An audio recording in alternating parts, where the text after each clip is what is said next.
మంత్రాలయం రాఘవేంద్ర స్వామి కరుణాక్షేత్రం. ఏ భక్తుడైనా కోరుకున్న కోరిక తీరుతుంది. ఇక్కడ ఇంకా జీవిస్తూ ఆశీస్సులని అందిస్తున్న మహాయోగి. ఇది మంత్రాలయం శ్రీ రాఘవేంద్ర స్వామి జీవ సమాధి ఉన్న పవిత్ర భూమి. శ్రీ రాఘవేంద్ర స్వామి కథ. శ్రీ రాఘవేంద్ర స్వామి 1595లో తమిళనాడులో భువనగిరి అనే గ్రామంలో జన్మించారు.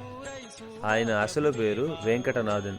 చిన్నతనం నుండి చాలా తెలివైనవారు, శాస్త్రాలపై అపారమైన జ్ఞానం ఉన్నవారు. ఆయన చిన్నతనంలోనే వేదాలు, శాస్త్రాలు, పురాణాలు చదివి మహాపండితుడుగా మారారు. పెళ్ళైన తర్వాత తంజావూరు రాజైన వెంకోజీ పౌరోహిత బాధ్యతలు ఇచ్చారు. కానీ ఆయన మనసు భక్తి మరియు తపస్సు వైపే ఆకర్షించబడింది. తన జీవితాన్ని భగవంతునికి అర్పించుకోవాలనుకున్న వెంకటనాథుడు తన భార్య, కుమారుడిని వదిలి సన్యాసాన్ని స్వీకరించారు. అప్పటి నుంచి ఆయన రాఘవేంద్ర తీర్థులు అయ్యారు. ఆయన మధ్వాచార్యుల వైష్ణవ సంప్రదాయాన్ని బలంగా వ్యాప్తి చేశారు. తన జీవితంలో భక్తులకు ఆధ్యాత్మిక జ్ఞానాన్ని, భగవద్భక్తిని బోధించారు. అనంతరం మంత్రాలయం అనే ప్రదేశాన్ని తపస్సు స్థలంగా ఎంచుకొని అక్కడ బృందావనం ప్రవేశించారు. భక్తుల విశ్వాసం నేటి వరకు ఉన్న పూజలు.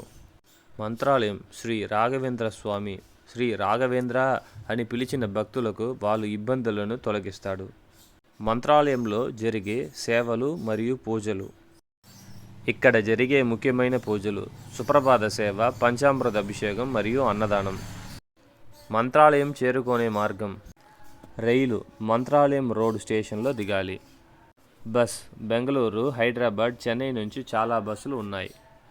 విమాన మార్గం: సమీప విమానాశ్రయం హైదరాబాద్ 250 కిలోమీటర్ దూరంలో ఉంది.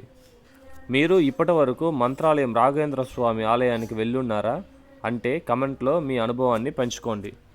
ఈ వీడియో మీకు నచ్చినట్టయితే please like, share and subscribe the channel. Thank you.